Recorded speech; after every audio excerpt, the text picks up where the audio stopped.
There are two sure signs that summer is coming to an end and the beginning of fall is here. One is, of course, the start of the great Minnesota get-together, the Minnesota State Fair, and the other is the kickoff of the high school fall sports season.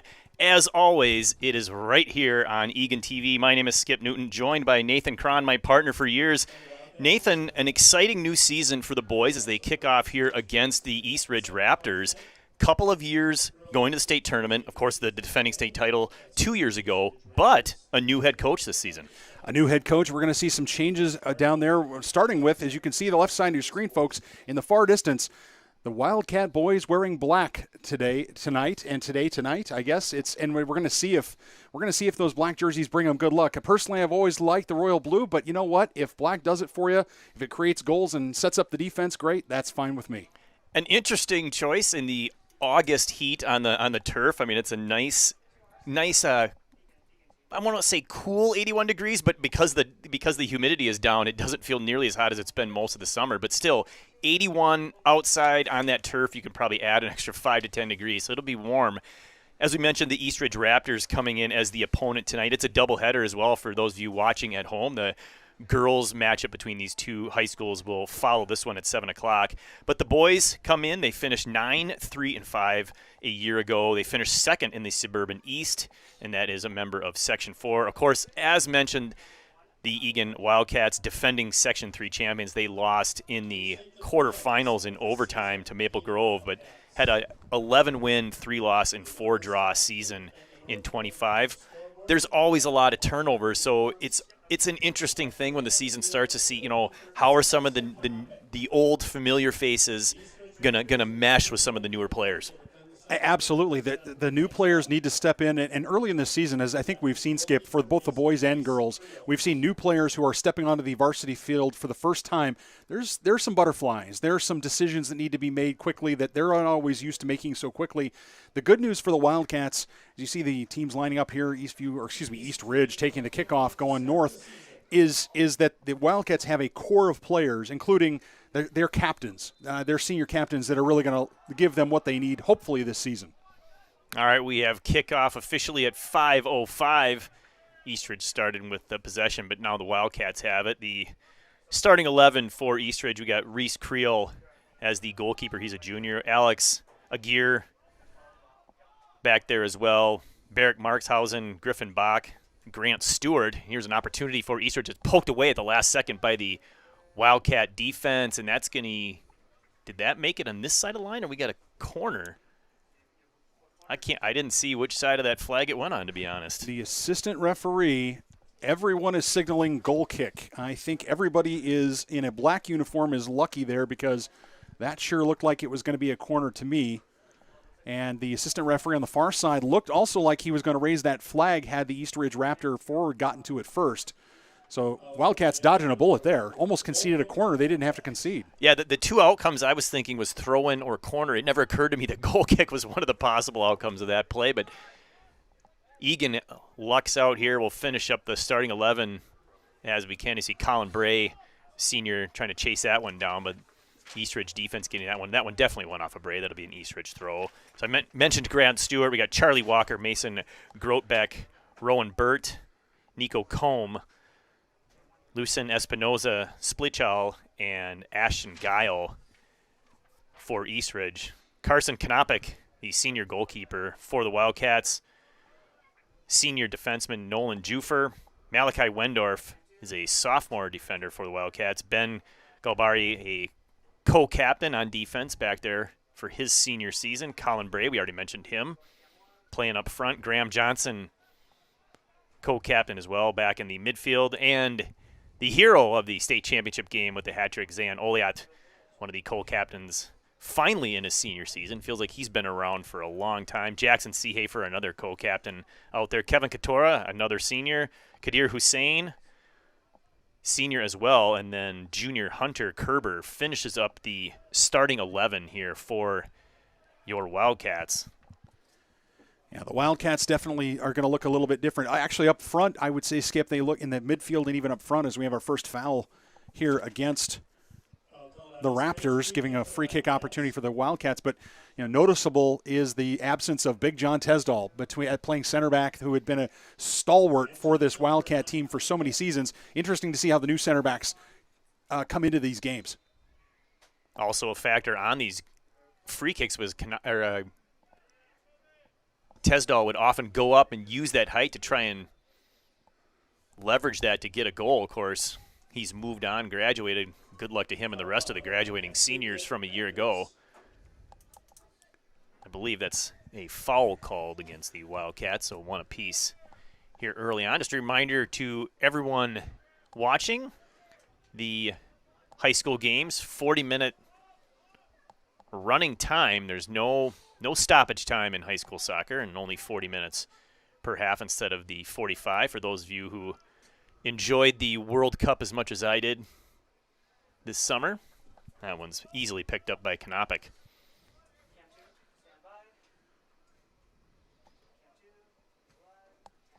Big left-footed boot. That's going to go all the way down the pitch. Good pressure there by Kerber, but easy play by Creel as he could get to that one first. Yeah, Espinosa Special's got to be careful there as Kerber chasing that one. As you said, Skip, Kerber chasing that one, not giving up on it. We've seen a couple of times in seasons like this, in games like this, where, if as a center back, you expect your keeper to come out and play that ball, but if he hesitates or if there's bad communication, that forward can sneak in and steal one. Yeah, and Kerber looks like he's got some height, so the long legs, and maybe he gets those going. He's got some speed as well. We'll have to see that as this game progresses, but got to be careful there. When you don't know the opponent, sometimes that speed can catch you off guard. This one's controlled now by the Raptors, but surrounded by black jerseys. The Wildcats take over. This is Johnson. You mentioned Oliot earlier in your discussion of the lineup, Skip, and it does feel like he's been out here forever, and I think that's because in some sense he has been. I mean, he's been on the varsity pitch. I believe all 4 years of his high school career he spent on the varsity team or did large parts of his freshman year on the varsity team, and so as a result, we've seen him so many times, and we've seen him work so much magic on this pitch for the Wildcats, and I'm sure he wants to go out this year with another section championship. One of the things to watch is, can he find, a couple of line mates to get that chemistry that we're used to. We've seen that with him, over the past couple of seasons. Eric Knoll and Jake Sondag a couple of years ago, last year, found it as well. And it's, having, he can't do it all by himself. He needs to find a teammate. That's correct. I mean, Owen Juntilla. Yes. Juntilla on the wing, on one wing with Oliot on the other wing. I mean, all of these players, again, for those of you who watch or have watched Wildcat soccer for the last boys soccer for the last few years, these are names that you've seen a lot of and heard a lot of, and they've been quality players, quality young men as well. And of course, as you say, Skip, everybody has to graduate. I mean, Father Time is undefeated, and you only have so many games and so many opportunities to play for your high school. And right now, the Wildcats and the Raptors taking on that mantle here tonight. Deep throw here for Splichal. Looks like he's winding up for a big one. He's going to probably throw this one into the box as far as he can. He does. Kanopic off his hands, can't hold on, and that's going to result in the first goal of the season. Kanopic just could not control, and therefore the goal. The Raptors is trying to get that jersey number amongst all the high fives and celebrations down there, but the Raptors draw first. They get the goal here in the 7th minute. Well, the ball gets spilled, and the Raptors pounce. Well done by the Raptors. I mean, certainly it was a great throw. We'll give credit to that throw. That throw was from Espinosa Special from the side. He airmails that, and that landed just inside the 6-yard box, the goal area, the goal box, and was spilled by Kanopic, and he just couldn't get his hands on it. And now the Wildcats find themselves on the wrong end of a 1-0 scoreline.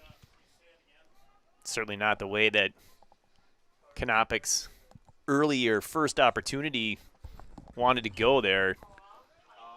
Looked like he was struggling to fight through another player or two as he was reaching for that one past other players and just couldn't quite hold on.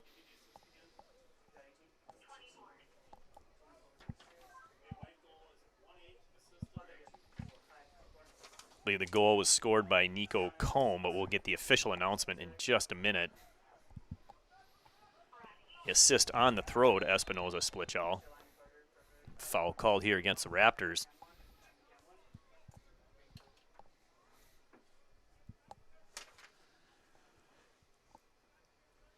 Yeah, anytime you can get an assist from a throw-in, Skip, I mean, that's impressive. That's an impressive opportunity to take advantage of.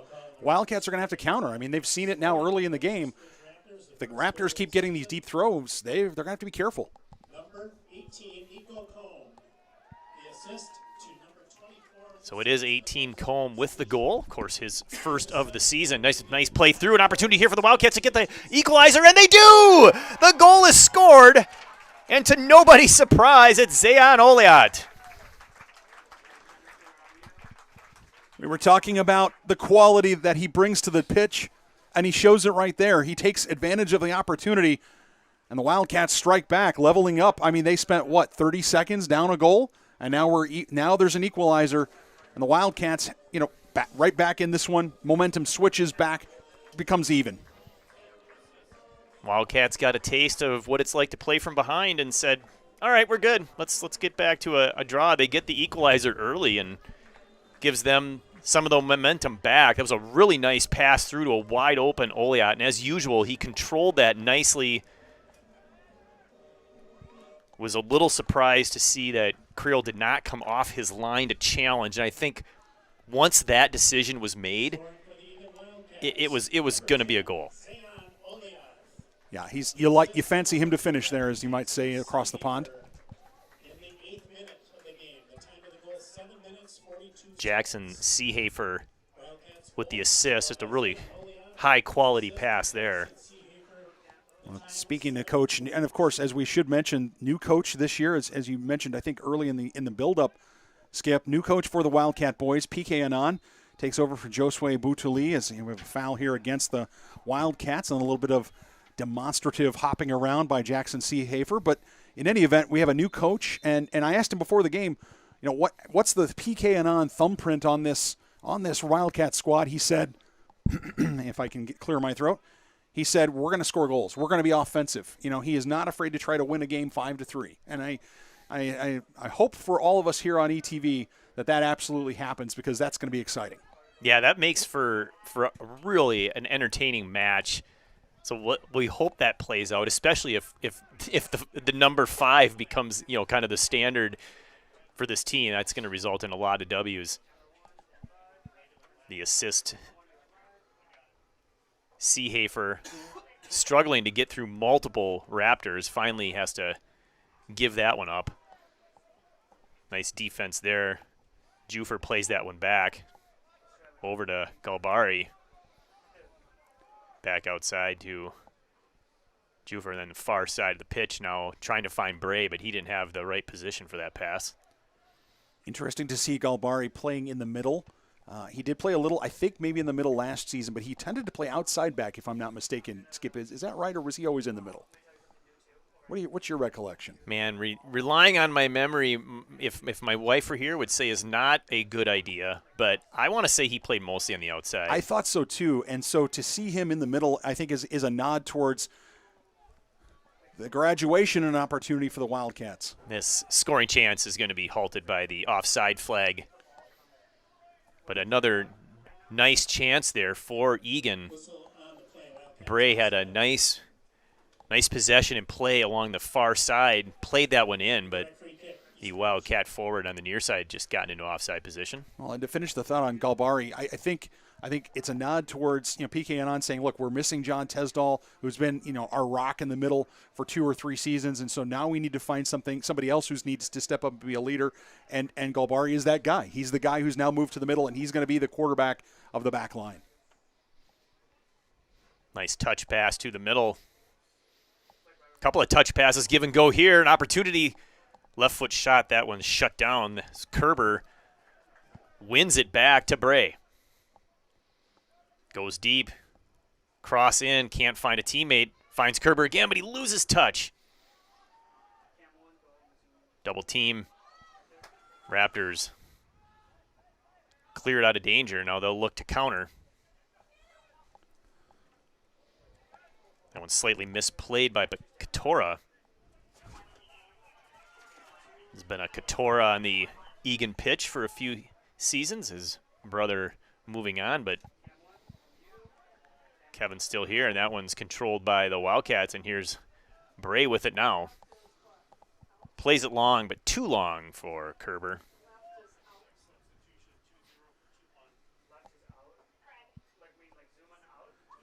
Junior forward George Medina ready to come in here for the Wildcats.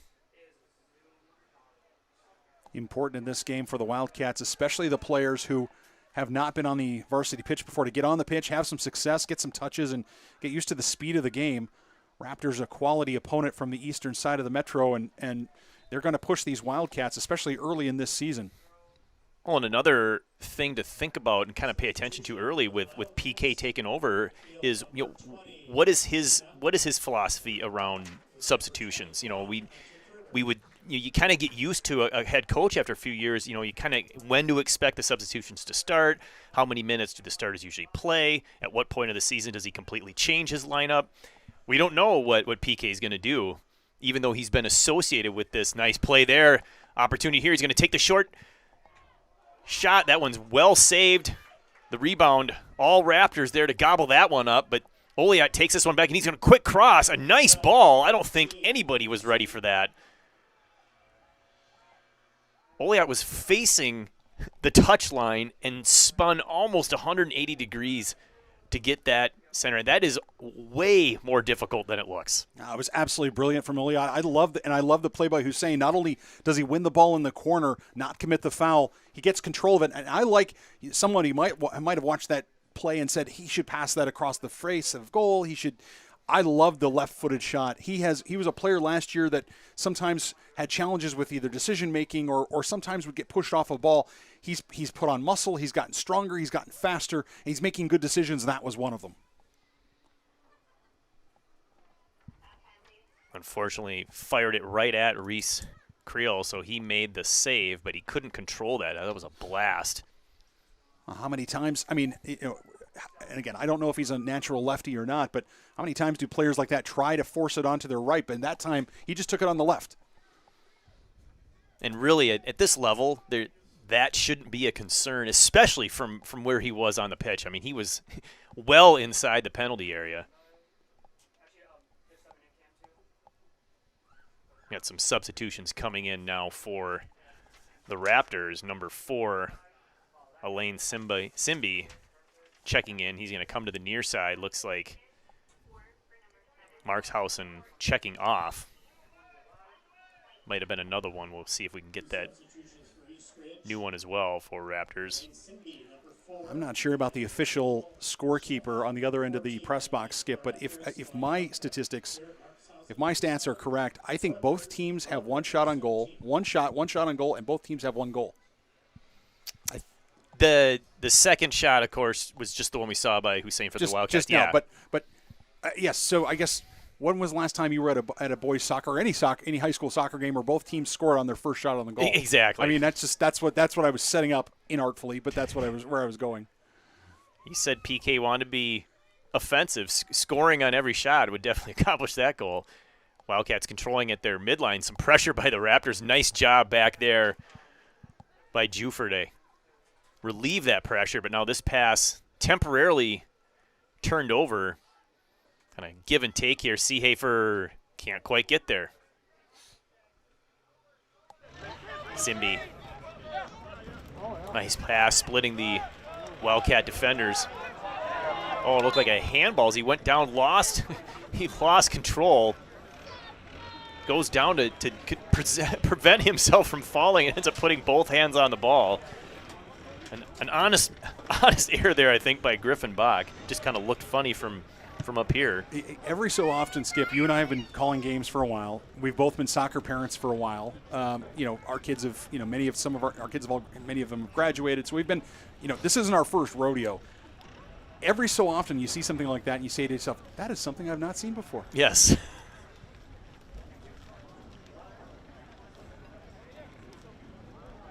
Seehafer heading that one over to Bray, but it doesn't make it.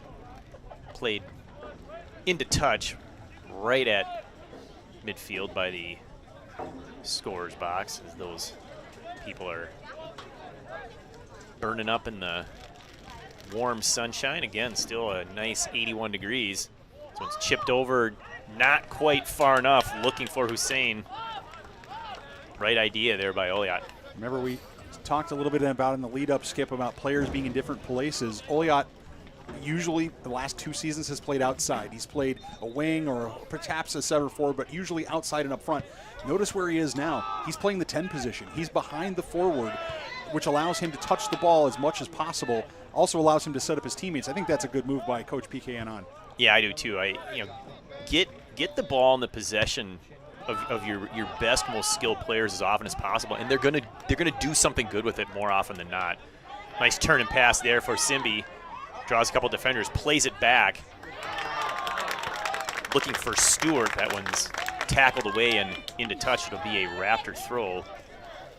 A little far out to be concerned about a really long throw, but you do see Espinoza Splitjall coming up to make this throw. He was the one who threw that one in for the Raptors' lone goal back in the 7th minute. So clearly something the Raptors are looking to utilize, kickstart their offense. Into the box, spun on an attempt at a shot, couldn't quite get enough on that with Stewart. Number 10, and here come the Wildcats.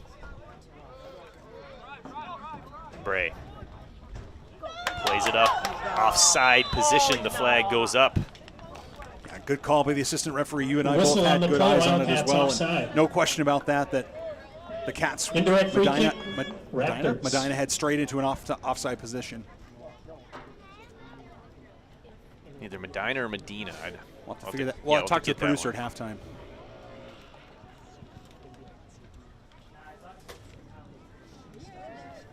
Free kick is taken by East Ridge. That one's won in the air. Nicely done by Jufer.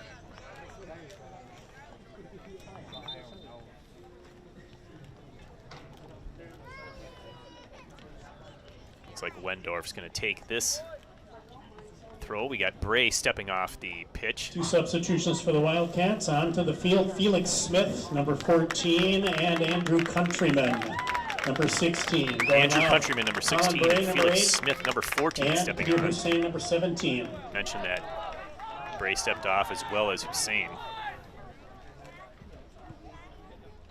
There's a difficult shot just over. It looked like that went off of the mitt of Konopik. This will be a corner kick, the first of the match. To number 14, that one seemed innocent at first and got dangerous really quickly. It did, and credit to Konopik for getting up to that ball. And it's so easy for it to hit his hands and then find its way towards the goal, but he managed to push it wide, or at least keep the momentum going wide. East Ridge, they're first.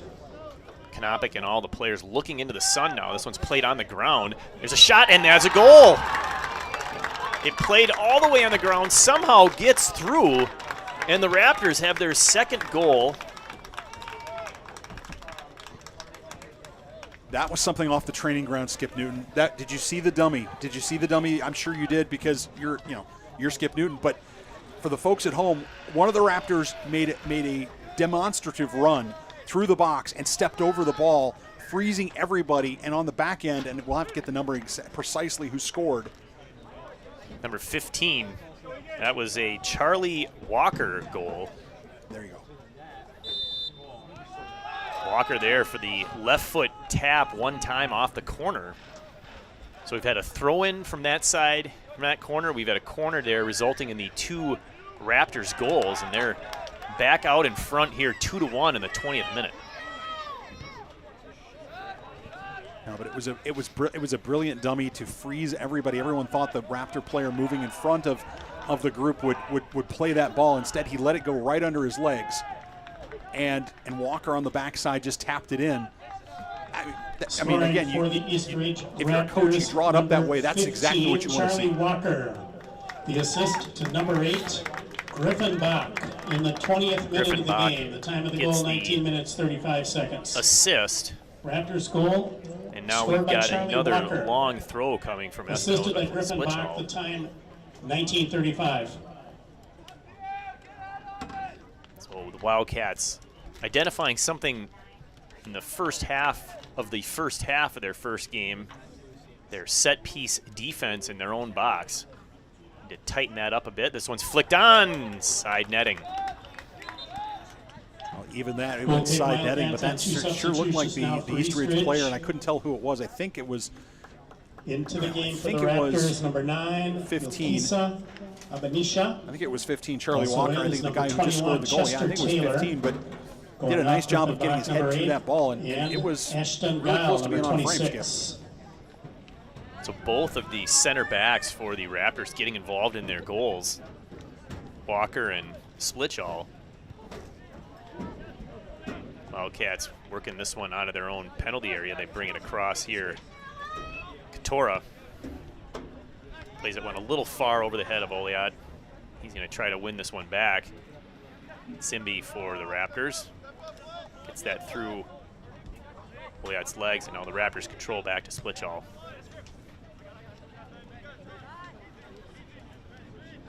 Kalbari. That's the other thing, that early in the season the Wildcats are demonstrating that teams that, especially when they've got new players coming in, they'll often dribble just a little too much, not pass as much quite as they should. Johnson dispossessed there, held on to that one perhaps one touch too many, Skip. Yeah, as if on cue, you were talking about dribbling a little too much, and his last touch was just too strong and lost an opportunity there for a Wildcat attack as he had Countryman racing down the near side wide open. Lovely bit of skill by Jufer, far side. Nicely done, creating some space for himself, but possession turns over to the Raptors. Simbi plays that one through. Seehafer, nice job using his body to win possession, but his pass a bit errant. This one's played in the penalty area. Oh, flicked on nicely. An opportunity here for the Raptors. They get a shot. They do. It's for the near side, but it goes just wide. Stewart goes wide. Goal kick, Wildcat. Well, that would have been a great opportunity for the Raptors. They'll be kicking themselves a little bit at halftime that they didn't take that one and get it on frame. That was Stewart firing that shot. Did a nice job of staying on top of it, keeping it down, but just well wide. Oh, and he intercepts that pass, read it one perfectly, drops it back. This one's probably going to be an offside. I'm surprised. Yep, there the flag finally does go up. He passed it back, of course, putting himself into a offside position, and then got the ball back. So it's interesting, Skip. Notice where the Wildcat on these goal kicks. Notice the Wildcat midfielders. There's no 6. There's no CDM just outside the box to give the defenders, whether it's the outside backs or the center backs, the chance to use that middle of the field. And I wonder if that'll be an adjustment. Maybe Johnson or Seehafer needs to come back and give the center backs just a little more room. Another option. Seehafer drawing a double team. Tough ball back. Well, I gave it back to him, but he really had no choice but to give that one a boot. Calvary. Katora. Yes, yeah. But you said that before. Looking for Oliat, but doesn't find its mark, and it's picked up by Creel. So what's interesting is Oliat was calling for that ball, and then he ran around the defender. Yet the ball was where he wanted it originally, which is fine. So Katora served it, what looked like he served it where he originally was, and I think Oliat thought, okay, he's going to go to this side, and then he went to the wrong side of the defender. So Stewart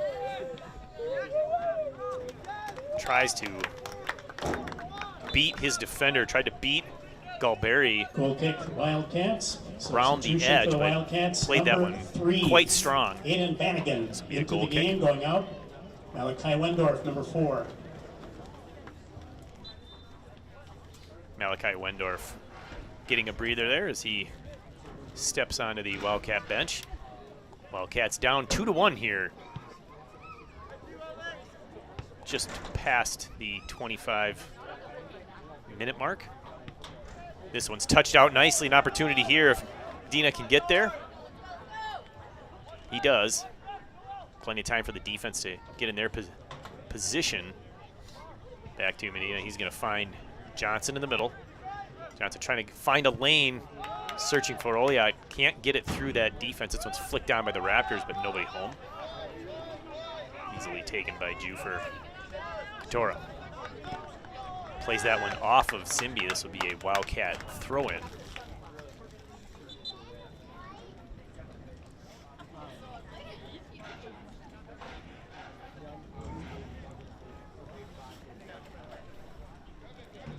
Not sure what the...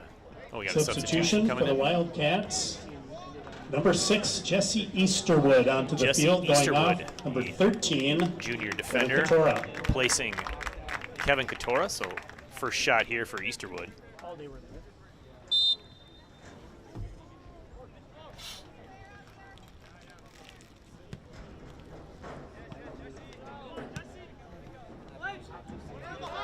Simbi defended by Easterwood from behind. Plays that one through. Galberry's got it. Jufer. Errant pass. Jufer is able to play that one to the outside, controlled by the Wildcats. Well, that does a nice job controlling that one. Johnson plays it forward.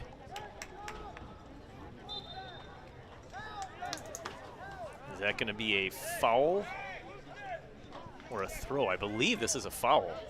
Center referee Jose Castillo calling a foul there on the Raptors. Not a lot in it, but enough that it draws the whistle, and this is a great opportunity for the Wildcats. A set-piece play from, what, about 25 yards out? 30 yards out. Almost 30 yards out. Foul called on the Raptors. It's a free just kick outside for the the Wildcats. far post. Zayon Oliot will take this one. He has the lone Wildcats goal scored back in the 8th minute. Zayon Oliath, number 10 on the kick. Raptors setting up a wall. Fires it into said wall. Wall does its job, but Oliot has control. This is where he loves to work. Plays it up. It goes past the goalkeeper off the hands and over the top of the net. Over the end line off the Raptors. Corner kick Wildcats. This results in the first This will be Wildcat their first corner of the match. Quality play there by Oliot. Nice save. Kick from the By far Creel, side. so Oliot will take this one. He's got a Zayon Oliath, handful or number 10 more on the of kick. teammates into the box. Plays it short, but right to the short guy. Wins possession. He's drawing a crowd. If he can get it through, there might be numbers there, but too many white jerseys to play that one through. But somehow the Wildcats get it. They cross, and there's more white jerseys there.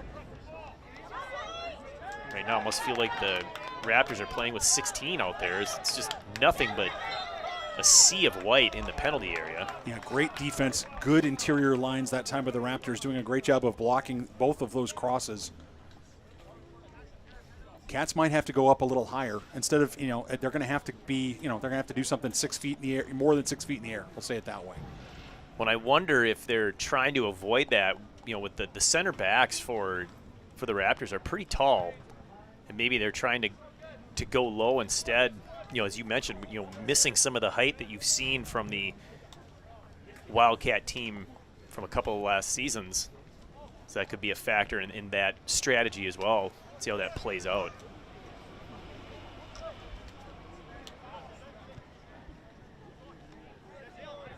Good physical battle won there by East Ridge. Down the far side, defended by Jufer.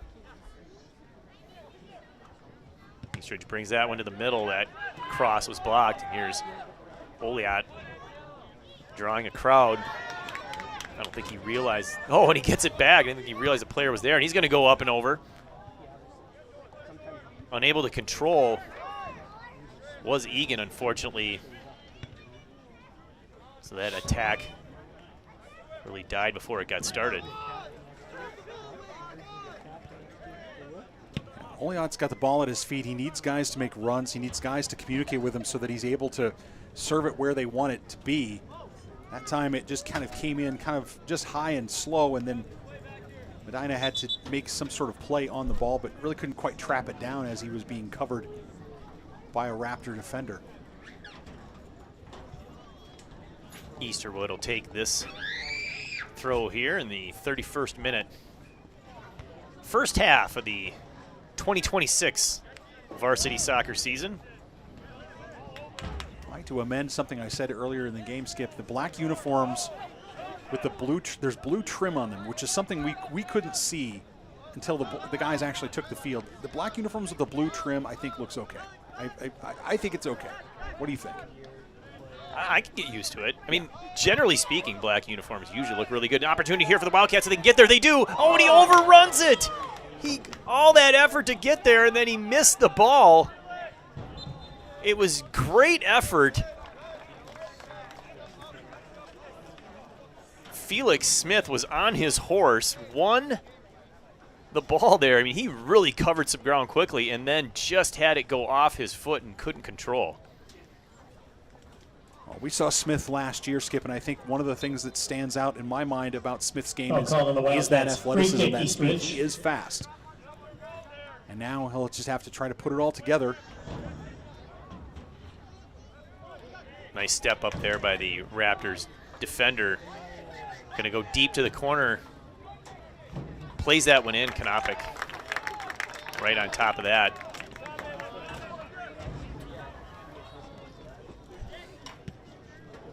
Oh, that pass off the boot of Easterwood into touch.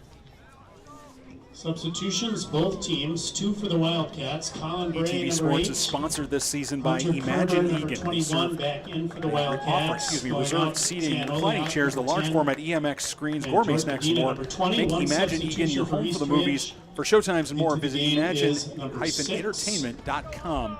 Eagan Film Fest is back for its 9th year, bigger and better than ever. It's going to be for 2 days, September 25th and 26th. Now for the Raptors, 18, Nico Combe. And the ball does make it into touch. Quick injury here for the Raptors as well as a potential corner right in the middle of the read. So stopped by the center referee. The injury. Corner near side. This is where they got their second goal from. Corner was played on the ground right into the middle of the penalty area, and as Nathan mentioned at the time, perfectly played dummy. This one's going to go sort of in the air, but right at that front defender. Does a nice job of getting his entire body in front of that and clearing. Now the Wildcats had possession. East Ridge taking it back, but then giving it back, and now Bray losing that. I believe we have a foul on the Raptors. Yeah, referee playing advantage momentarily to see if the Wildcats can turn it into something, but losing possession means we've got a whistle. Graham Johnson, number 9 on the Long ball by Johnson. Well played by East Ridge left back defender, and he hustles up and wins that one again, but now comes down by Countryman. He's going to try to win this one, showing some speed, and I think just the pressure alone convinced the defender he needed to play that one into touch. So 6.5 to go here in the first half. Wildcats with a deep Seehafer throw. See if he tries to put this one deep like we saw earlier from East Ridge. He does. Fortunately, nobody there for the Wildcats even attempt to try to win that one. It was a good throw by Seehafer. Easterwood heads that one back in the general direction of the box. This one's headed out by Walker. Yeah, Walker's really been Mr. Everything for the Raptors so far this evening. Seehafer, a little too much arm and shoulder on that foul, and no one in our audience will be surprised that by my tally, that's 5 fouls apiece. Funny how that works out.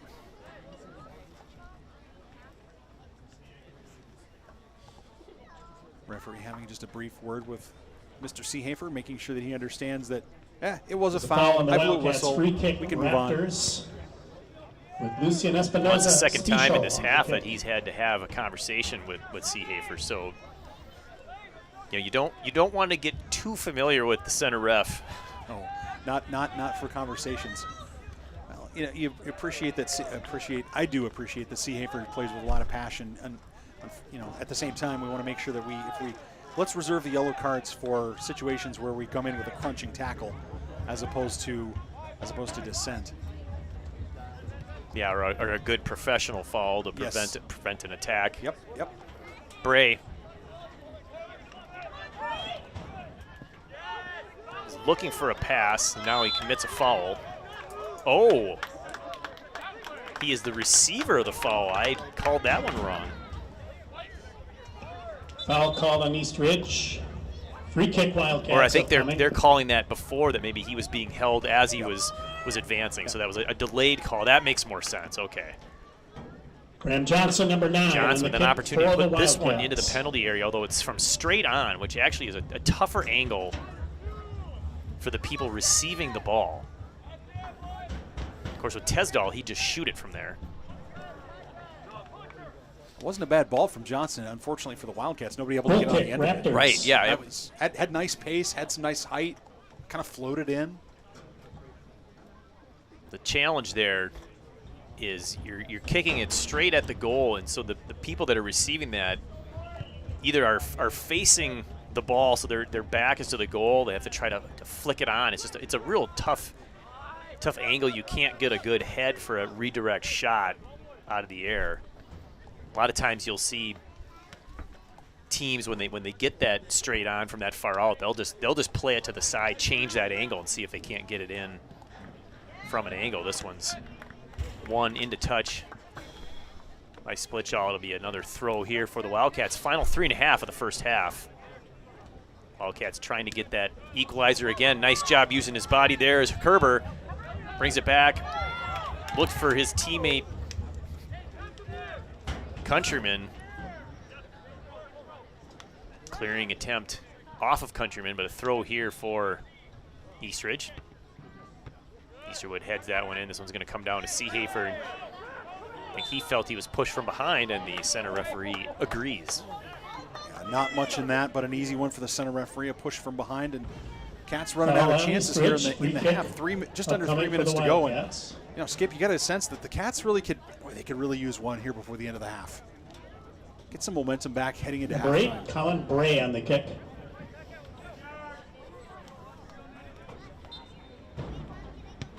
Bray with a nice ball. Headed right out. Seehafer headed right back in. Johnson bracing for it. I don't think he touched it. I think that's going to be a corner. The second of the half here, 2 apiece now for Corner kick for the both Wildcats, squads. their second. Kick is from the far side. Number 9, Graham Wildcats can Johnson get on more the of an kick. opportunity here. Better shot. See if they can ask a question of the Raptors defense.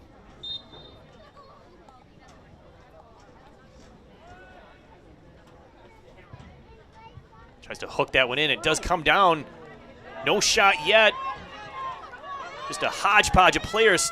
Bray trying to get one, but he's blocked and finally cleared out by the Raptors. There was just no room for the Wildcats to get a good shot on that. Oh, a nice move there by Countryman. Aiden Bannigan in for Wildcats, had their possession there. This one over to Johnson. Tries to split defenders, but too many to go through, and Walker Goal kick, East Ridge. shields that one aggressively. We got final 75 seconds here, the first half. Still 2-1 East Ridge. Goals in the 7th and 20th minutes.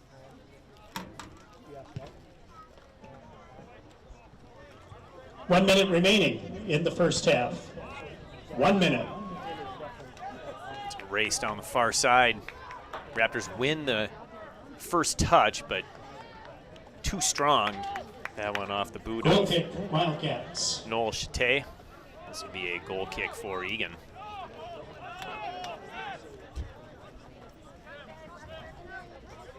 I'll be interested to see if the coach at half. I mean, again, it's the first game of the season, the first half of the first game of the season, and so another foul there against the Raptors. But you know, it'll be interesting to see. Oh, here we go. Clock is stopped. A yellow card. Caution is being issued.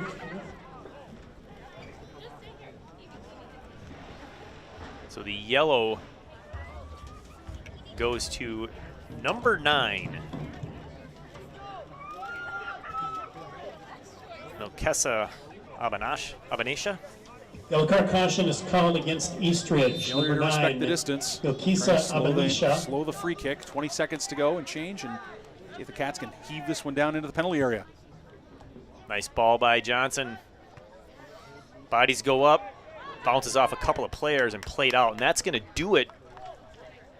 Although the clock seemed to be going slower than I expected. It should do it for the half, though, as we're Yellow down card under 10 again on seconds. East Ridge. Number Here 9, again, it's a running clock. Yokisa Abanisha. Time of the And that yellow one's card cleared, so we're going to go to half. is 39-39. Wildcats find themselves down 1-0 early. That is the They end of the first quickly half. responded with a After goal by 40 Oliot in minutes the of 8th play, minute, the just score, like the East 30 Ridge seconds Raptors later. 2, the Eagan But then in the Wildcats 20th 1. minute, the Raptors go Halftime back out in intermission will front be 10 2-1. minutes. Reminder that the What concession do we stand think is open at the south Wildcats end need of to the do to turn stadium, this thing around in the operated by second the half? Eagan High School Choir program. I They think have a couple of variety things. The fruit first snacks is and beverages on defensively, sale. look, Coach PK Anon wants to score goals, and I fully respect and I hope for our audience's sake and our sake that we score a lot of goals this season. However, the defense needs to be a little tighter. The set-piece defense needs to be a little tighter. They've got four guys at the back right now that still need to kind of figure it out a little bit. I would drop one of those defenders, one of those midfielders back to give the center backs and the outside backs an extra player to play it to, right? I would give them a little bit more help until that back line is more solidified. Offensively, I think they've done a pretty good job of creating some scoring chances, although once Zayan Oliot left the game, it was a little bland in the latter portion of that first half, Skip. Yeah, you lost some quality and some creativity when he goes into the bench, and that's something to watch as this match and the season progresses. We'll take a break here for halftime. We'll be back in a little bit, just over 9 minutes. For Nathan, I am Skip. This is Eagan Wildcats Soccer on Eagan TV.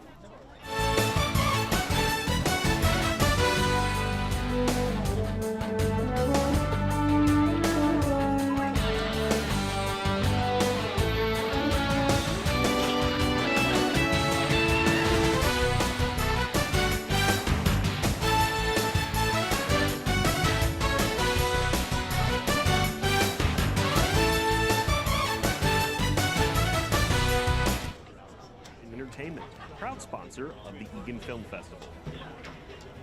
Imagine's Experience offers reserved seating, gourmet snacks, reclining chairs,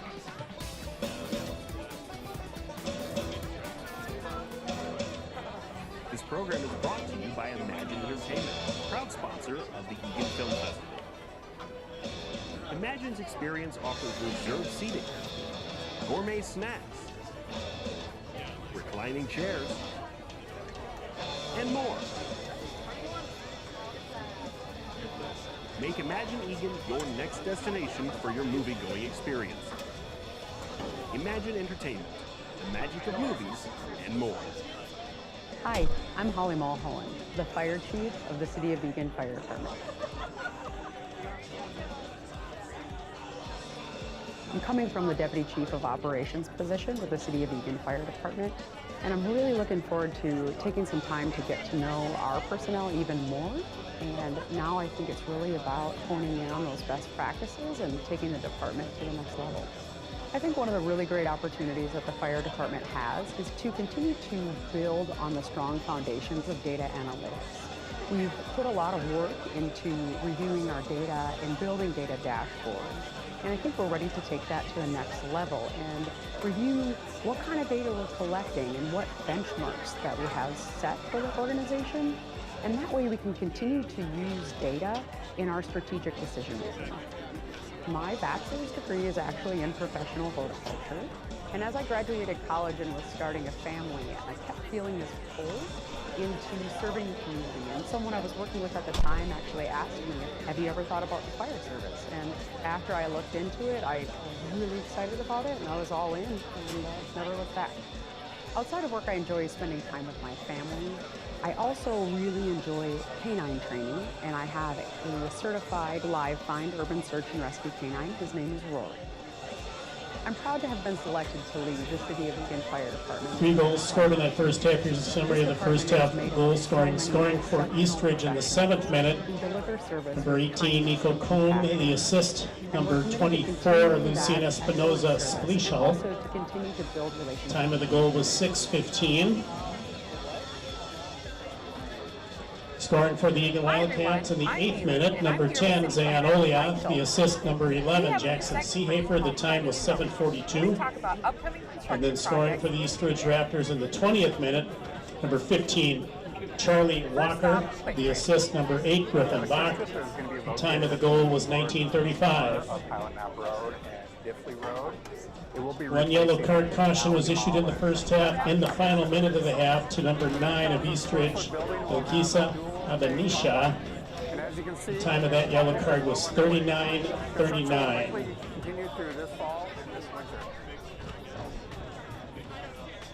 Mike, what's next on the list? We're going to be stopping at the new Amazon facility. And I do want to make clear that this is not a data center. This is the new 3 million square foot Amazon warehouse and distribution facility. It's located on Opperman Drive, just west of Highway 149. This project is part of the first phase of the 180-acre Thomson Reuters redevelopment. As part of the redevelopment of this project, the city was able to work with Ryan Company to obtain 10 additional acres that will be added to Wildcats Park. The project's been well underway since last year and will likely continue through 2027 as well. So that was Amazon. Next stop, Eagan Health and Wellness. Mike, what can you tell us about this site? Well, Eagan Health and Wellness will provide treatment services for up to 16 residents. The facility will be operated by a local resident and it will be a state licensed facility. This clinic will actually have the appearance of a residential building, similar to the buildings here adjacent to the property. The project is anticipated to start sometime either later this year or next year. Okay, last stop, Metcalf Park.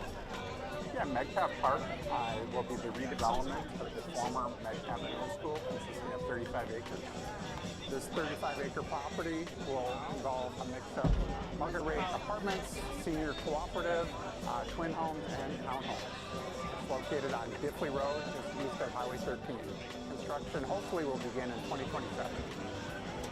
And that's it for this episode of Planning in Motion. Thanks for joining us, and we'll catch you next time.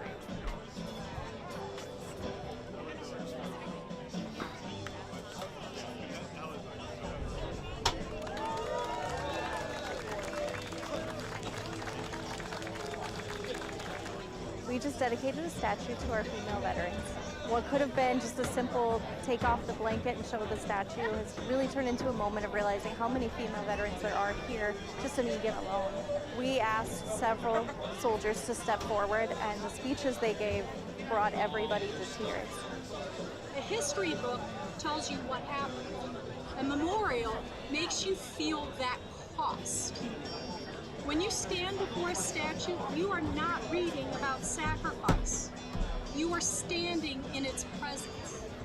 This event is so important for the Eagan community because it does something unique that not many communities have had an opportunity to do. Not just to recognize those that have gone before us and have given their life in sacrifice to this country, but also to recognize the dedication of women service members who have given of their lives in recognition of this country. It means representation. It means remembering that female soldiers have always been serving with male soldiers, but they're not sometimes in the commercials, they're not sometimes represented, and they're needed. And here in Eagan, several of them are in female leadership roles, and it's brought even more to our post. We have an obligation as Americans to honor the sacrifice of those who've given the ultimate sacrifice so that we can have the festivities that we have this week.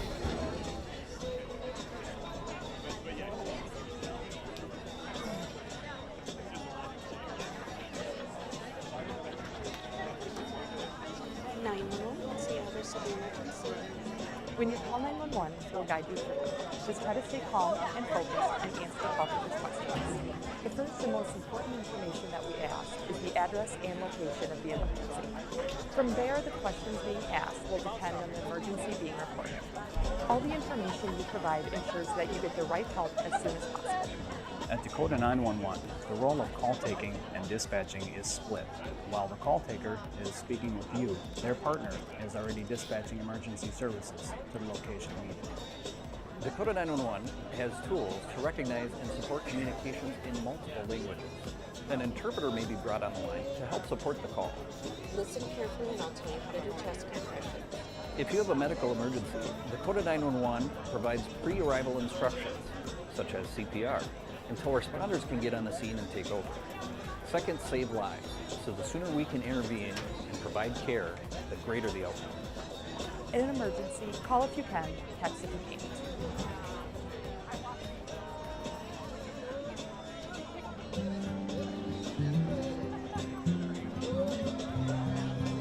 The Woodhaven Park Community Gardens are now run by the City of Eagan, but it was previously run by the Open Door Food Pantry for the past 17 years. The City of Eagan would like to expand the garden. If the garden works out for the first 2 years, this is kind of a pilot year for this program. It's just an asset to the community in every way. It gives you an opportunity to get some exercise, and that comes pretty regular. And so there's that asset, the social asset, and of course, the harvest. My favorite part of participating in this garden is being able to grow food when I live in an apartment. Also working with some of the kids because I run a student group of gardeners here, and just meeting other community members and learning from them. He's pickable now. In fact, I think I will pick him.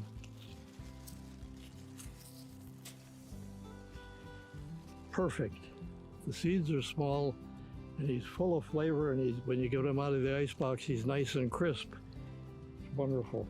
It boosts you mentally, it gives you physical activity, you just feel better. I've never left here feeling bad. Even if you are on the fence and you don't know whether you want to go through this or not, do it, because once you get into it, you'll be glad you did.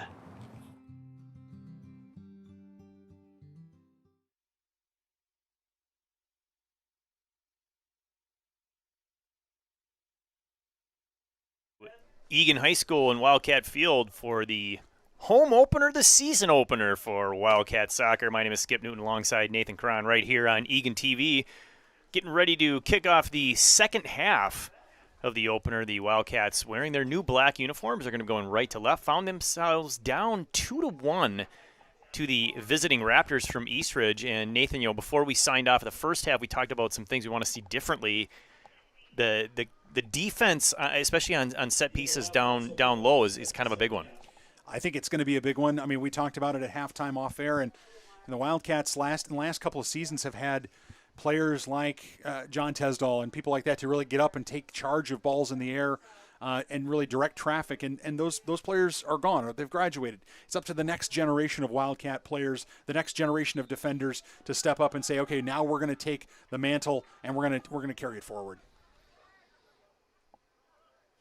Wendorf near side. This one goes back to Jufer. Galberry far side. Couture up to Johnson. Now play the middle for Oliot. He has the goal for the Wildcats, scored in the 8th minute. Assist to Seehafer. Some good possession here for Eagan. Near side once again. Wendorf turned that one over looking for Oliot. This one's played all the way down. It's going to stay in play till it goes across the goal line. This will be a goal kick. Kanopik. Good for 1 save in the first half. 2 goals on 4 shots for the Raptors. We got a stoppage here. Clock is stopped by the center referee. Conversation center referee is going to have after the foul on the Raptors. They had 8 in the first half, and that one means they have now committed fouls 9 times. 9 times? 9 times. Seehafer up to head that one. Midfield controlled by East Ridge, and now cleared long. If Oliak can get there first. Oh, and he played it too hard. Unlucky, his touch let him down there, didn't it, Skip? He had an opportunity. If somehow that ball floated, now it's an incredibly difficult skill. That ball was coming down with force, but if somehow that ball, he's able to take the Mickey out of that ball and knock it down, and he's able to control it. Oh, It's Oliot, and it's 2-2. Yeah, he knew what he wanted to do. He had positioned himself really well, but playing that one out of the air and like you said, controlling it, he got it to settle down, but it just came down too hard. Bray and Oliot. Oh, nice job by Bray to shield off for Oliot. Running a little interference. Unfortunately, Oliot couldn't do anything with that opportunity, and that one's not controlled by Jufer. Now we're going to have a throw-in here for East Ridge. So Oliot looks like he's playing the wing on this side. So he's moved from the center out to the side. Hussein has moved to the center forward position, which looks like Bray has moved perhaps into the center midfield, which he has, along with Johnson, who's moved up. So Coach BK Anand still working on a nice little back flip, back heel there. Unlucky for the Raptors. Stewart that it didn't come off. Jufer didn't have anywhere to go with that one and then ends up turning it over. Now he's got to hustle back to get to his left back defensive spot, but he'll stop to apply a little pressure there against Stewart. This one goes all the way across the pitch, far side. Raptors, Markshausen. Seehafer knocks that one into touch. Some other seniors that were, if you're talking about set-piece defense, you talk about, the Miklo Joneses of the world, right? The big, tall guys who can go up for it. And, of course, there are a number of players. Looking for Walker there. There's a shot. Well wide. Raptors, bit of a penalty shout. There was contact, but still have a player down in the penalty area, but I didn't see any contact that said to me that there was a foul there. It certainly was contact, but I didn't see anything that looked like a foul. It looked like two players just kind of going up for the ball from my perspective. Yeah, no foul call, just a stoppage to attend to the injured player. Looks like he's okay, and now play resumes and the clock resumes. They will stop the clock in high school soccer for a few things. Injuries, cards, call out a few more as they happen. A little bit different than the soccer that people are used to, but this one going over the goal line but deflected off of the Wildcats. So this will be a corner, the first of the second half, third of the match. We'll see if they choose to play this one short. They do. They've scored on set pieces down low, 2 goals in the first half, 1 off a throw, 1 off a corner. This one's played in, but the offside flag goes up. Thinking of players, the Wildcats were so good in the air. They had the Tesdals of the world, but they also had the Proudies of the world, right? I mean, they've had all of these players, these tall guys who get up, who like to play CDM type of positions, and it's just it hasn't quite translated yet. Again, early in the season for these players, so it's the story's not written, but again, that's just a situation where these players get to rise to that occasion. Far side. Good battle there between East Ridge and the Wildcats defender, Galberi. Galberi had to really use a lot of work to shield that one to earn the goal kick, and did. Quick substitution here, Countryman stepping off. So they're going to put, I think I heard it officially, Medina, number 20, coming back into the center. Oh, now we've got a downed Wildcat player in the penalty area, but Galberi's going to walk that one off. Galberi had the ball at his feet, but everyone around him, all of the Wildcats were static. Nobody was moving. Nobody was checking to him. Nobody was trying to open up space, and it really kind of left him out, kind of left him on an island, Skip. And that's a trend that the Wildcats can't afford to have against a quality opponent. They've got to be moving and creating opportunities to receive passes. This one slips past Jufer, and Wildcats being a little nonchalant here and end up turning it over. I don't want to say careless, but it just felt like they didn't have quite the urgency that they needed to have in order to clear that ball. And now that results in another corner kick for the Raptors, their 4th overall. Wildcat defense did not close that down as fast as they probably should have. Need to be more aggressive to try to take that away. This one's played into the air, over the head, back into the middle. Still in the middle, not cleared out. Bray battling for it. Gets in the way enough, and now finally does get that clear. Nice job by Bray, and now we've got another foul.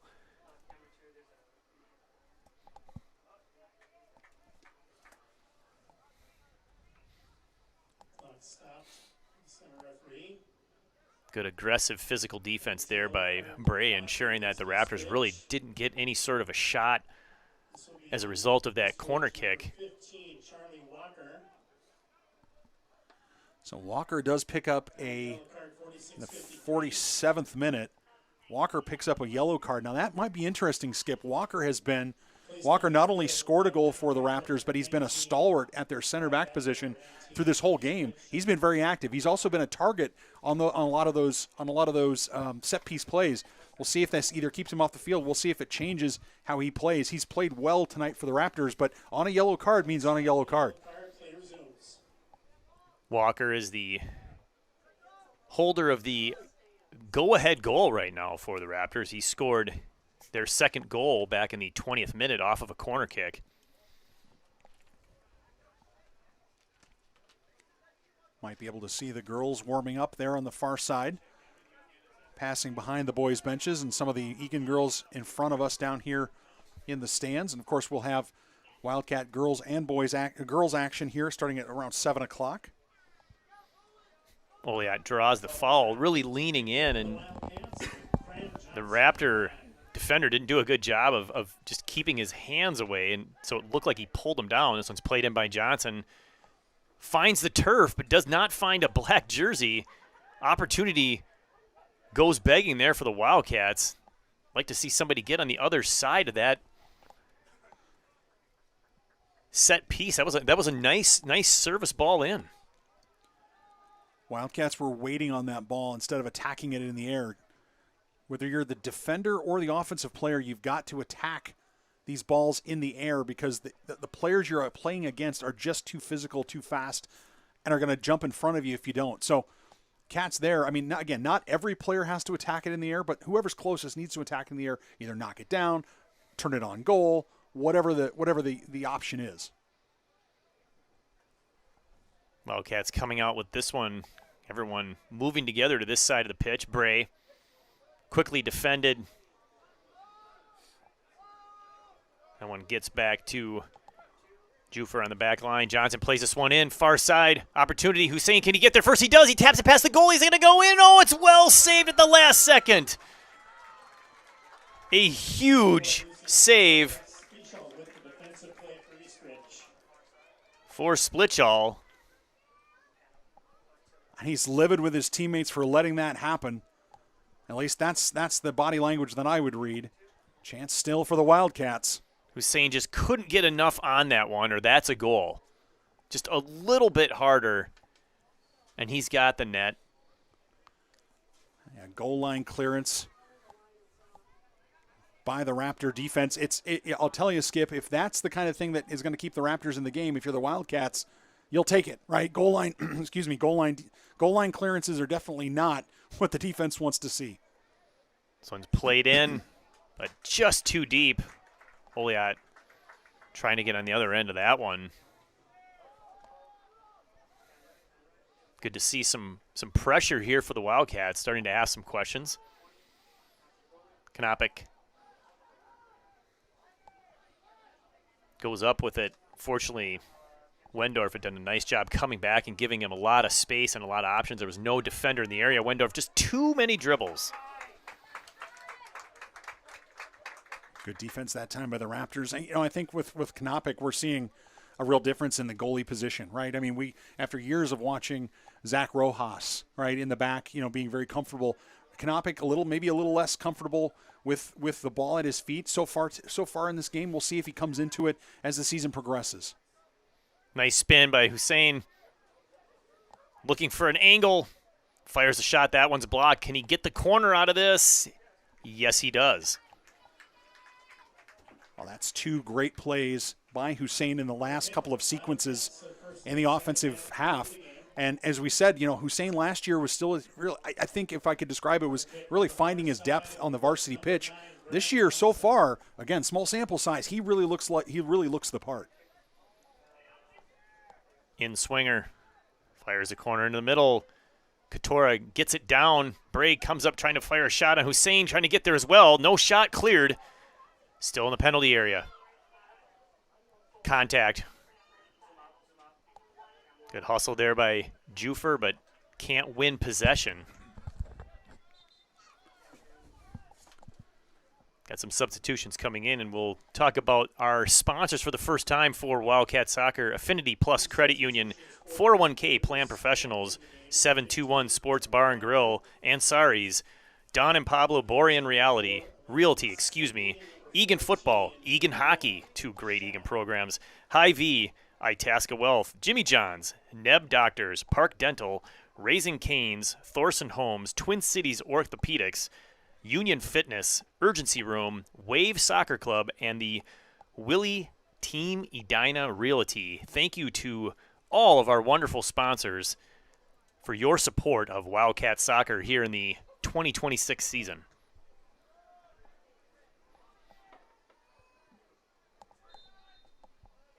Johnson receives that foul, so this will be a free kick here for the Wildcats. Again, right in the middle, probably too far out for a shot, 42 yards. Yeah, a little far out for a shot, but this opportunity cannot be wasted by the Cats. They've got to create some momentum here. Line drive into the middle. That one's flicked up off of the Raptors, comes down, and that one's short hopped out. So, again, a nice ball. I mean, it was in there, bounced on the turf at least once, but Eagan can't get there first. Wendorf and Seehafer with Johnson. Here's Bray. Two defenders. The second one, Grotbeck knocks that one out. Wendorf, Oliot, harassed by behind. He finds Seehafer.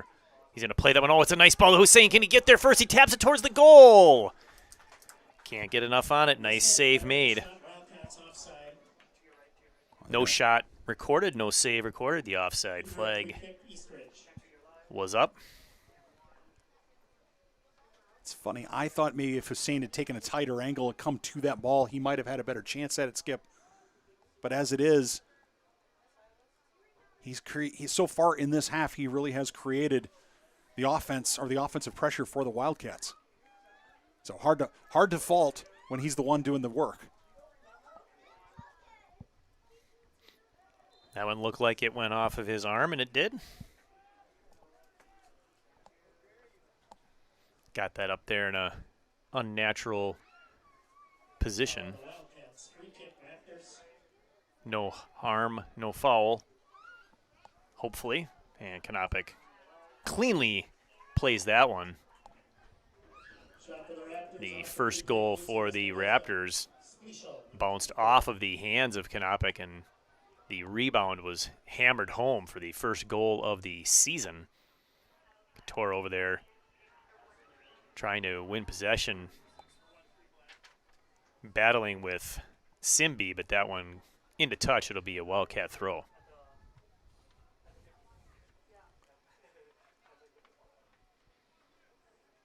Bray. Near side, Wendorf needs to go to that one. Johnson. Well, yeah, nice job shielding, but knocked into touch by the Raptors. This is Wendorf with the throw. 25 minutes to go here in the season opener. Non-conference matchup between two good teams in East Ridge and Eagan. Nice pass through here, an opportunity. Chate. Well defended. Chate not giving up, comes back. Earned throw. And he'll leave this for Espinoza Splitchall. He was the one who had the long throw in the first half. 7th minute resulted in the first Raptors goal. They've got 6 in the box.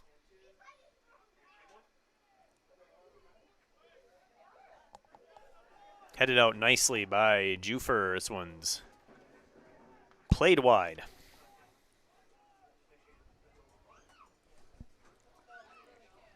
But deflected, so we're going to have a corner for East Ridge. Corner number 5. No short option, so they're going to go deep here for Griffin Bach. Outswinger. Played out nicely. I believe that was Seehafer with the clear. Played in Kanopik. Yep, that's absolutely a foul. Well, it was a foul, but I think poor Espinoza Spitchall. I think is that Walker? Yeah, it's Charlie Walker. I think Charlie Walker got the worst end of that deal because Kanopik's arms were up, and I think Walker ran right into his elbows. So hopefully his orthodontist isn't too mad at him tomorrow. Yeah, the foul there is really the insult added to injury. Yes, it absolutely is. He took the brunt of that one, and the referee is going to give the goalkeeper a lot of leeway on those. A fair amount of protection, as they say, yes. Good pressure there by Stewart, trying to make something happen for the Raptors. They're, of course, looking for that 2-goal cushion if they can. Still 22 and a half to play. Cats started the half with some good possession and some good offensive pressure. Just haven't connected, Skip, in the last, say, 10 minutes. They've really struggled connecting passes, getting on the same page. And again, maybe it's a situation where they just need to play simple and play simple and keep moving and just possess the ball and doing a better job of moving those feet. Now you got a handful of Wildcats coming in off the bench, including Brady Yalen, number 5, a new name. Number 12, Henry Hornston as well, new to this varsity squad.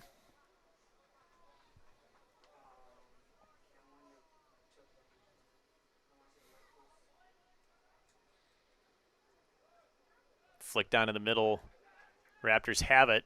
Try to feed that one through. It doesn't make it.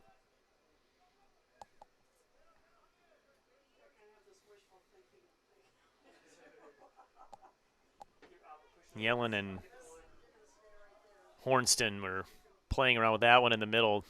Raptors continuing to pressure that back line, see if they can't make a mistake, make an Eagan Wildcat mistake. This should be a foul from behind. It is. Fouls really starting to stack up here against the Raptors in the second half, Skip, by my count. But Cats just not able to take advantage, not able to create scoring opportunities from these fouls. I'll call on the Raptors free kick, Wildcats. This is one at midfield. Wildcats see if they can win this one. They do flick that one deeper. No one making the run far side. Now that's one where if that's the play, the first 2 parts of the play were perfect. The service ball in was nice. Aiden Bannigan with a nice header across, but he needed that third person to be cutting into the goal. Yeah, somebody needs to assume, you're right, Skip, somebody needs to assume that Bannigan's going to get his head to that and send it across goal or put it into a goal-scoring position, be moving at the time that he goes up for that ball so that if he gets the flick, you're in that position. You can't wait for him to make the flick to be in position.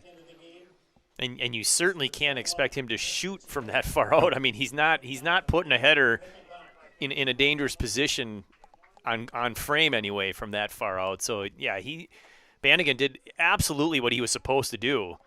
Nobody home there for the Wildcats. We've reached the halfway point of the second half, so just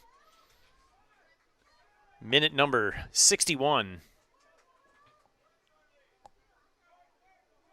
Game number 1 here at East Ridge, trying to get a third goal. They take the shot. That one goes wide.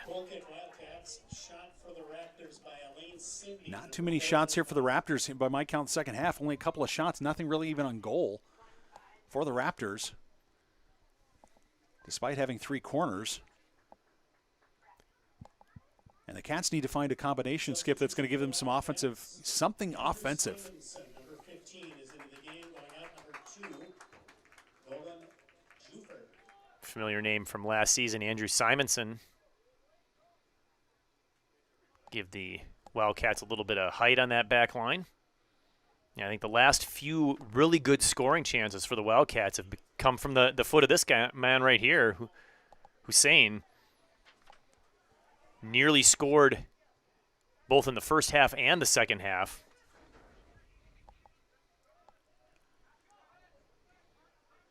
Raptors doing a nice job there of keeping possession and opening themselves up to passes by their teammates. Simbi, been a thorn in our side, I would say, here for a lot of this match. I mean, really, really quality play all match long from Simbi. Yeah, active on the far side.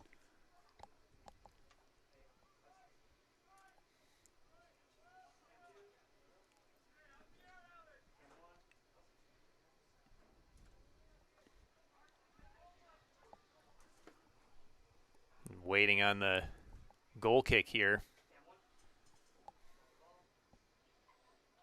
Unfortunately, that one curves out, so given away by Kanapik. This will be a throw-in at midfield.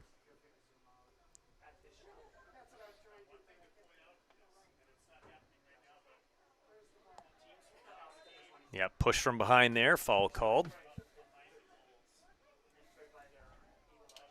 I've got 7 fouls. That's, by my count, that's 7 fouls for the Raptors here in the second half alone versus only 1, I think only 1 for the Wildcats. So, but again, Cats just not able to take advantage. And yes, many of these fouls are in their own defensive half. I get it, but the Cats are getting free kicks, but they're not converting it into scoring chances or even offensive pressure. Oh, and that one Eagan foul was a handball foul, so it wasn't even like a physical play. Slide tackle doesn't produce the ball. Olha just working, trying to get there. Can he keep it in? He does. Does he get? No, he does not get the corner. He gets the goal kick for the Raptors. And that's the senior captain putting the team on his shoulders, trying to create an opportunity. He had Hussein breaking back post. Medina was in the middle. If somehow he's able to square his hips and get that ball low and hard, those two players were looking to pounce, but the opportunity created by the senior captain's hard work. Goal kick bounces past midfield into the Wildcats' defensive third, and there's going to be a foul, and this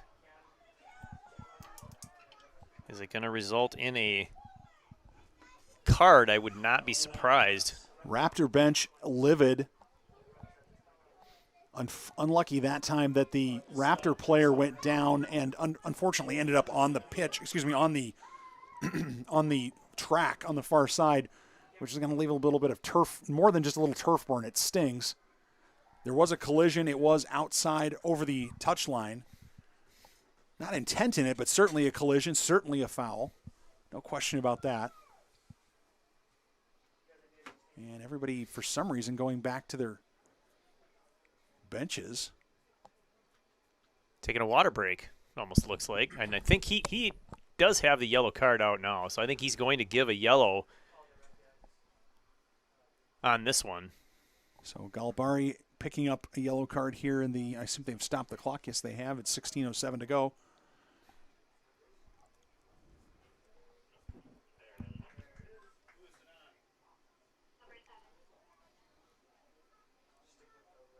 So 2 yellows for East Ridge, 1 now on the Wildcats.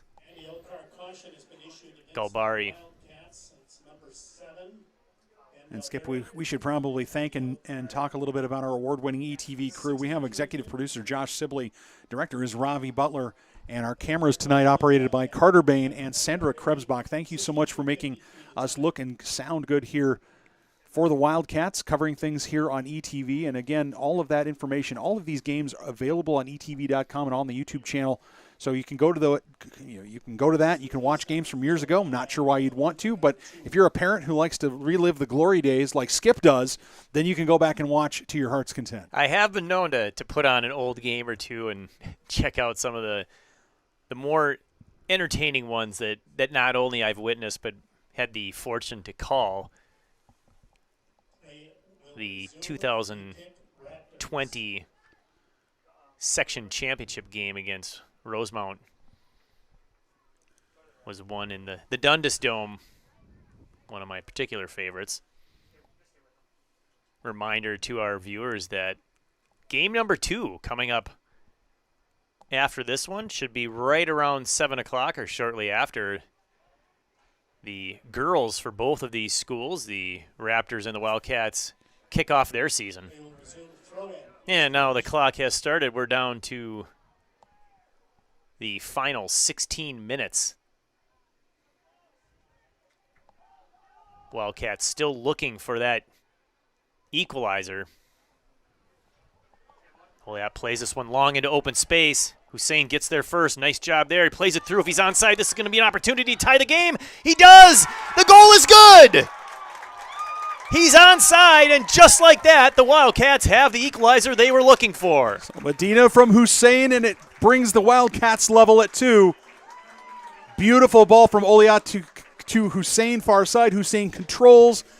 Maybe last year he tries to dribble through a couple of players. This time he picks his eyes up, looks to his right, sees his teammate, feeds it to him. He takes a touch, and it's a great goal for the Wildcats. Yeah, that was a gorgeous goal, and it really just – it developed so quickly. I mean, it was the long ball from way back in the Wildcats half, played by Oliat, but he played it to space, and Hussein got there, and then just a brilliant pass across.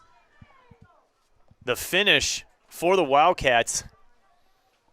We've got a brand new ball game for the final 15 and a half here, 2-2. Scoring for the Eagan Wildcats, number 20, George Medina. George Medina with his first goal, not only of the season, obviously, but first career varsity goal. So impressed with Hussein's run. He broke his neck to get there. We've been talking about Hussein really being the catalyst for a lot of play here in the second half, and there he comes through, and there's another opportunity. Just gets past a sliding Oliat. As I was saying, Hussein really, pushing the play, making things happen, finally results in a goal. So his great play, his quality play, rewarding the Wildcats with that equalizer. Well, and he just served up Johnson. Johnson with the ball across. That came from Hussein as well. So, it looks like, to the eye test, it looks like Hussein he's bigger, stronger. It looks like he's in more control of the arms and the legs. I mean, just, again, not to turn into a fanboy, but very impressed with how he's done here in this early going, well, now second half of this game. Well, and at age, 16, 17, these kids are developing differently, and he had a whole year last year at varsity. Now he comes back, the senior.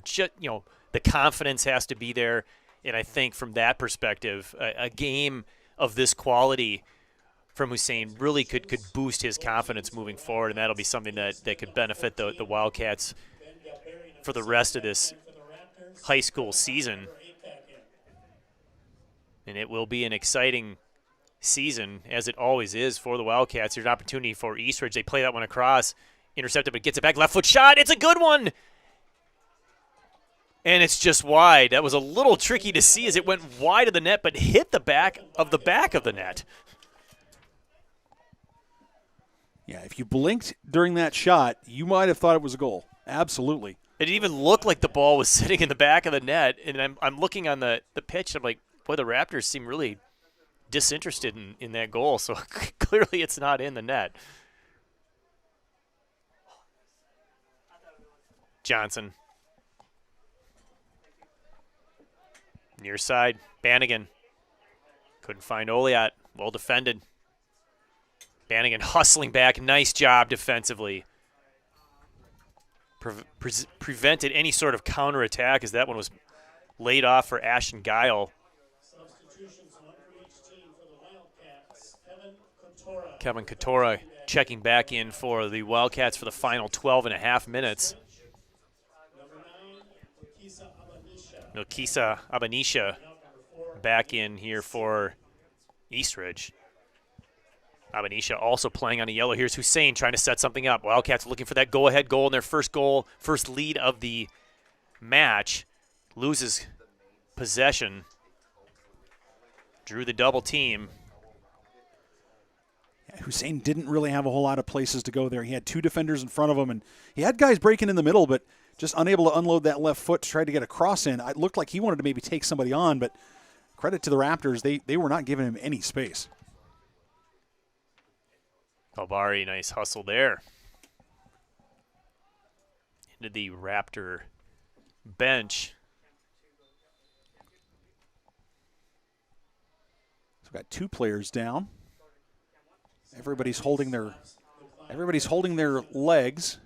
It is warm, as you pointed out earlier in the evening, Skip. It's cooled down a little bit, but it's still warm, and warm enough that they took a water break. So so probably a couple of cramps out there, you think? Wouldn't be surprised. I mean, they haven't played a full match yet, and it's been a while since club season ended. So really, it's just been the training sessions they've had. I'm sure they've had a couple of small friendly scrimmages against other schools, but we're 68 and change minutes into this one. Both teams, of course, are going to exert full 100% effort here trying to get that go-ahead goal. So both teams with a center back. Galbari on for the Wildcats, Walker for the Raptors, both on yellow cards.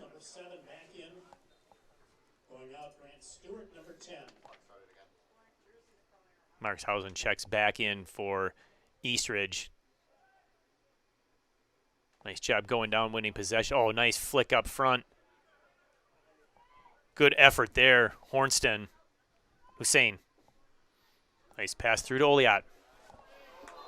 And he ran into the defender that never loses, that is the center ref. Everybody having a good chuckle over that one.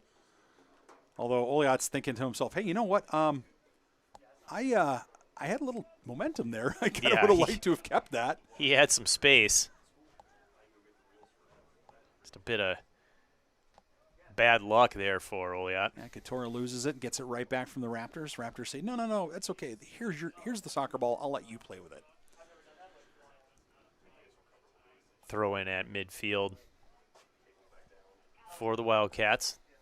You get a sense, Skip Newton, that maybe there's just one more twist in the tail here for the Wildcats and Raptors. You get a sense that maybe there's at least one more goal in this game. Question's going to be who's going to come up with it. Yeah, no extra time will be played here. This game will end in a draw if they can't get a go-ahead winning goal. Interesting to see if both teams start playing a little bit of what you and I would euphemistically call kickball. Wouldn't shock me if both teams start serving it forward, just saying, let's see if we can have our athletes run onto it. Right now, a lot of play in the middle third of the pitch.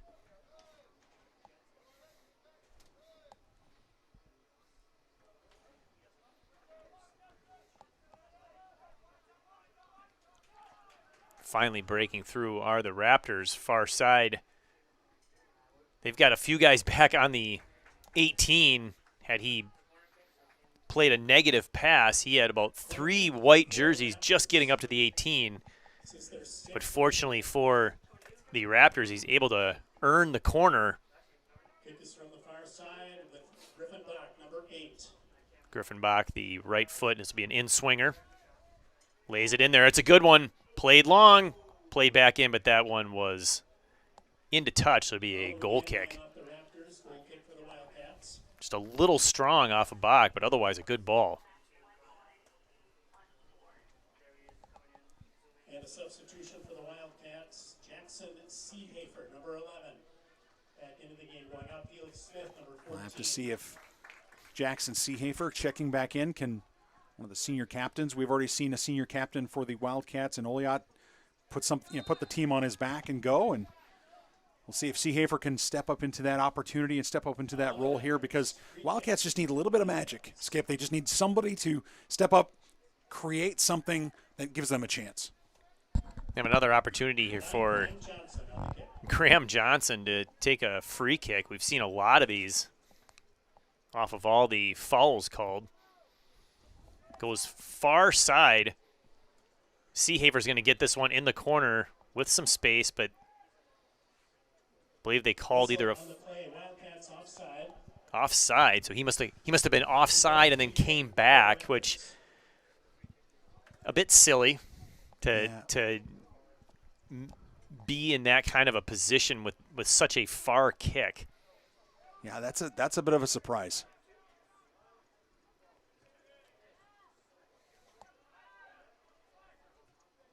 East Ridge, nice ball, playing that one in, far side in the penalty area.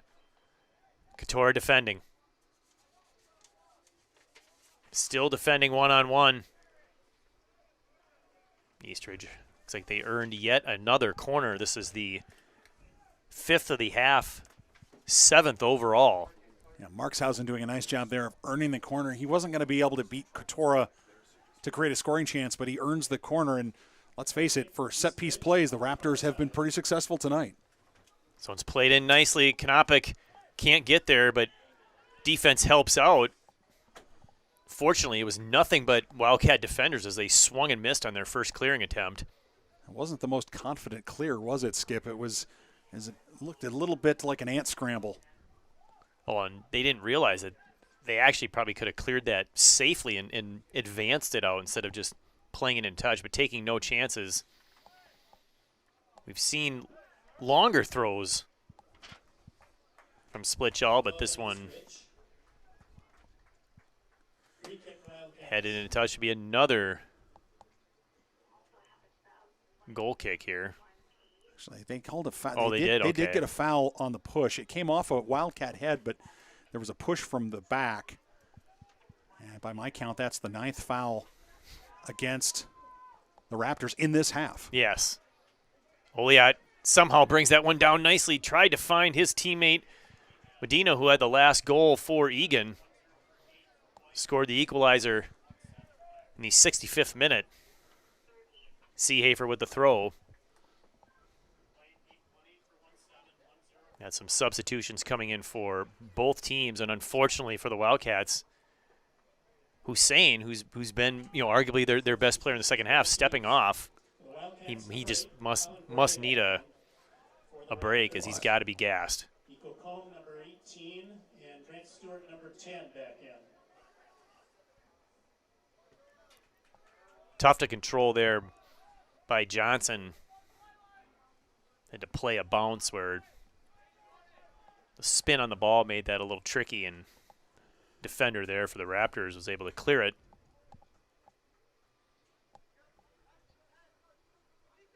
Bannigan. Take it again. Oh, yeah, I can't keep that one in.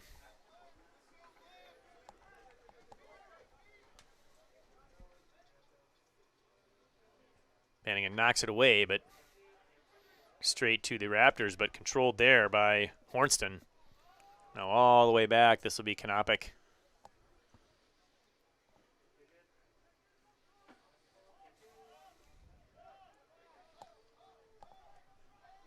East Ridge pressuring the goalkeeper. They got to be careful there.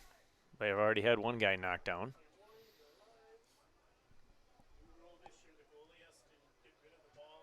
So we need some, the Cats, both, actually, I should say for both teams need some magic right here. I mean, we're in the last 4 minutes and change of this game, the second half of the first game of the season, and neither team really has done, at the moment, neither team has really done something to really separate themselves from the other team, and needs to be some magic. Somebody needs to create something offensively. And so far neither team necessarily stepping into that. Hussein did a nice job in the first part of this second half, but since then it's just been a bit pedestrian. Yeah, East Ridge has done a nice job of getting past the energy and excitement of the Wildcats' second goal, like that momentum that you get right after a goal. They've let that subside, and now it's been very even since then. They have a chance to put one in there. I think that might have been. Yeah, I was going to say that was flicked on by the Wildcats, so that's a corner for East Ridge coming from the near side. You see the long shadows, sun setting behind us. So in the eyes of everyone looking, you can see the Wildcat defender shielding themselves. He's going to put that one up into the sunlight. That one's headed out deep from the 18. The shot is on and wide. Credit to Knopick, though. He had that I think he had the angle. I think he was, assuming that didn't take a deflection, I think he had that covered, and he lets it go wide, which is perfectly fine. That's what you do as a goalie. But I like how the first touch of the game was a little bit of a challenge for him since. Bray. Oh, played it forward. He thought his teammate was there, but now it gets to Oliat. Drawing 3 defenders, forces his way through. And they're ruling the corner. Corner kick for the Wildcats. In swinger, Oliat will take this one. He's going to hold up, let his teammates get in position. Plays it long, too long. Good hustle just to maintain control, keep it in play. And we're going to have a dangerous play there. Too much play from the ground. Foul on the Wildcats. Free kick for East Ridge. Bannigan, nice job. Bray lets that one go through. Bray just getting in the way. Johnson through. Oliat, can he get there? He hustles and draws the corner.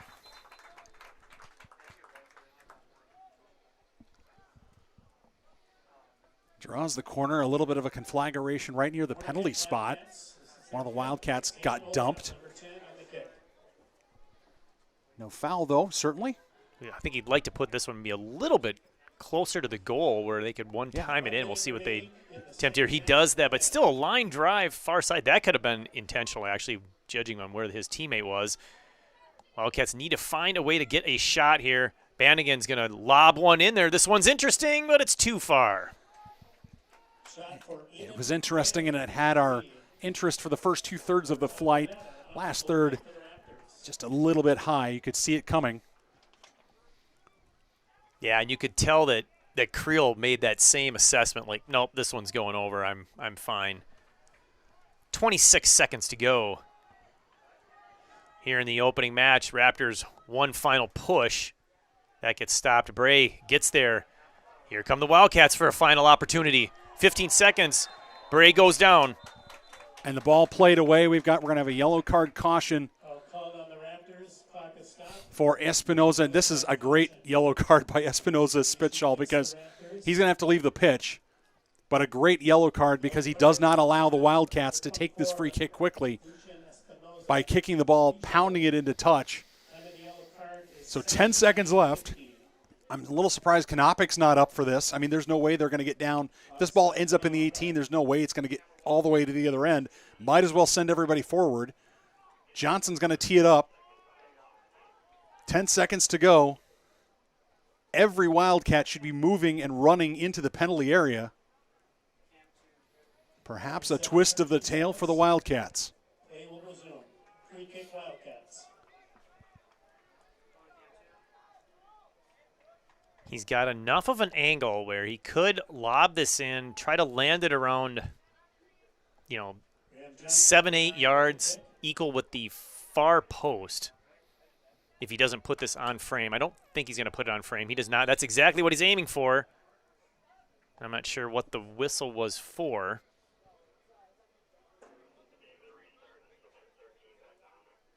They have to put time back on the clock. Are they going to put time back on the clock or not? 13 seconds. All right, 13 seconds, 40 yards out.